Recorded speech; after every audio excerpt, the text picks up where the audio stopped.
Thanks, dear friends. Happy Monday and happy Thanksgiving to all of my Canadian friends. I We're here with my letting go guidance system, just checking in with we kind of do a little review. I like to just kind of come online here, sit with you and just review where have we come, what are we dealing with, what do we need to let go of. And this is really good time because we're still under the effect of the full moon. We had a full moon on the 13th. That's yesterday. And it was beautiful. I got to see it in its full glory last night. It was really, really uplifting. And this is a very good time to really check in and see what is what is not serving you anymore, what's not serving the best version of you. I also have been talking about October is a month where we're kind of reviewing what are the energies, what are the things we're going to be doing in 2020. This is kind of like a little sneak preview. So we get to review intentions. We get to think about what do we want to do in that year and therefore wrap up the things that are no longer part of who we're becoming. So all that being said, I encourage you to take a nice deep breath. And if you're here live, say hi. Or if you're just watching in the comments, you can ask any questions or watching the replay, as I said. So just taking a nice deep breath. I'm feeling lots of gratitude today. Thanksgiving is a nice time to just pause and look at what are all the things that you're grateful for. And we can do that even if you're not in Canada. But in our mind, we're just kind of thinking, what can I let go of in order to more fully align with my divinity, my life purpose, my sense of meaning? And let's see what's going to come up for us this time. And so, what we're going to work on letting go of this week is the need for control. So, how does that come up for you? Do you find yourself feeling like you can't move or you can't trust that things are evolving in their best way? Do you feel like you have to learn something? You have to be the one that makes all the actions and all the decisions? So it's really about letting go of what you cannot do anything about. And the other thing I just realized is that that's a master number that's associated with this card too. It's a 44. So where can you allow the flow of the universe to co-create with you rather than feeling like you have to do everything? So sometimes, and my own way of doing this is sometimes I find if I'm headed down a road doing something and there's then, hi Sheena, nice to see you. Happy Thanksgiving. Hi Sandy. Thanks. Happy Thanksgiving to you too. So I was just saying what we're focusing on letting go of this week is the need for control.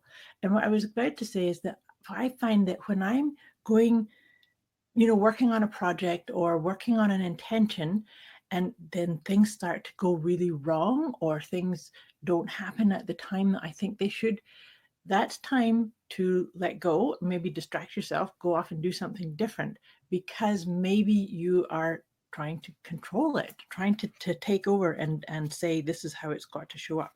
So just see where can you let go of the propensity to feel like you have to be in charge of everything that happens for you, around you, with other people, so just see how that shows up. And then I'm going to read out the definition I've written in my book to see if this brings up any other areas or ideas with this idea of letting go of the need for control. Sometimes you need to just let life happen the way it's supposed to. You cannot spend your life stressing about the things that are outside of your control. Take a deep breath and relax. Let things play out naturally. Embrace the unknown, as this is where you'll be surprised the most. Allow yourself to be whisked into the unforeseen endeavors and embrace the excitement they bring. Letting go of control is about loosening our grip, allowing ourselves to be supported and trusting. That's a big thing about the need for control, is to really step into that sense of trust. So trusting that things will turn out as they're meant to. As we practice this and expand our capacity to let go, we'll be able to release and transform a good amount of unnecessary stress, worry, and anxiety from our lives, from our work, and from our relationships. Surrender is the bottom line of letting go.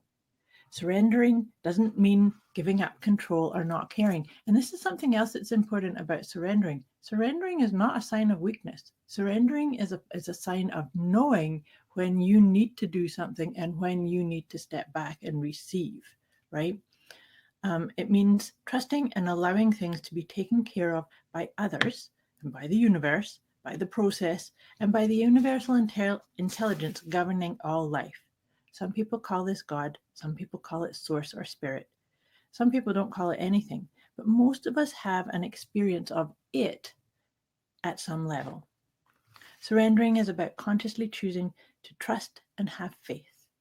It is something that can liberate us in a profound way, and it's all about us choosing to let go. So I love the timing of this. I was saying at the beginning of my wee chat here about October being kind of like a wee bit of a rehearsal or a preview is more. It's not a rehearsal. It's more of a preview of what kind of energies you're going to feel in 2020. And so this is a very solid, stable type of energy. And so really do things like pause, put your hand over your heart and say, what serves me? What serves me? How can I let go? How can I be more in surrender and do this co-creative dance that we are actually all doing, whether we're consciously aware of it or not? So it's time to step into that awareness that you don't need to control everything. You need to experience what's here for you.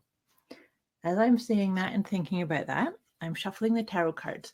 I'm going to draw one tarot card to get some more insights into that idea of letting go of the need for control. And then we will hop over to Doreen Virtue's angel cards and get some more support on that too. And so it's the King of Pentacles that's come up. And this is quite an interesting one.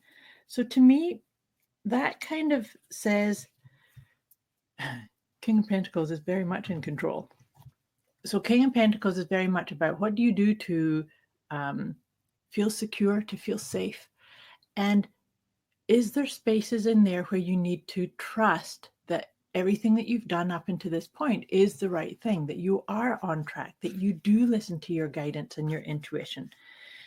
And so maybe there is space for you to just do it like a little bit of a dance, go and do something and ask that question. I've said this to you before. I've asked the question of how does this make me feel about myself?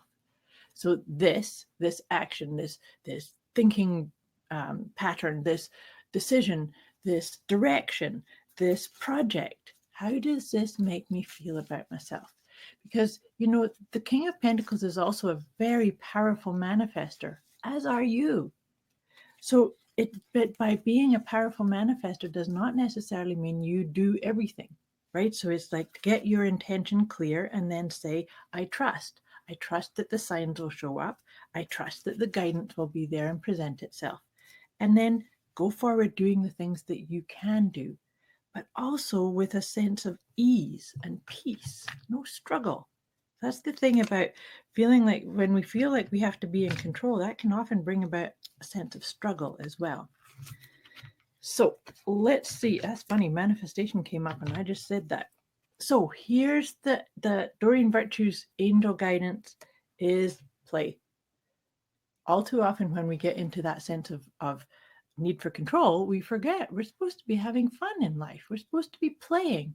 So how can you invite in some playfulness around your propensity to get stuck in that idea of feeling in control?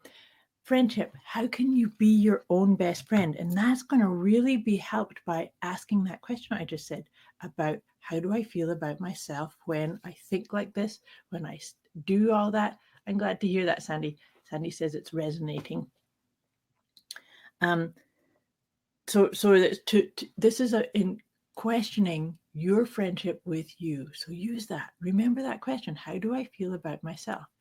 And the other question too is, and this can help you with that need for control. There's a set of 3 questions that you can ask yourself where you can say, is this good for me? So is this thought, is this project, is this decision, is this good for me? And then the second question is this good for the other? And the other can be your partner, the people that are around you, your client, whoever it is this good for the other? And the third question is, do I want to? So those 3, they all need to be yes in order for you to go forward with something. And so again, don't sell yourself short or go into, oh, I have to do this, because that could be part of that need for control. And then that's why I chuckled. I said to you that you're a powerful manifester, and so are the angel cards. Remember that. So what you put your attention on grows. And so when you get really stuck in that idea of I have to be in control or I have to do all of this, then you may be missing the actual guidance or the insights or the capacity for you to be supported as the amazing, beautiful beacon of light that you are. So I hope this serves you. Have fun. Remember, play. Have fun letting go of some of that need for control. I wish you a wonderful week, and I will be checking in again with you next week. Thanks for watching.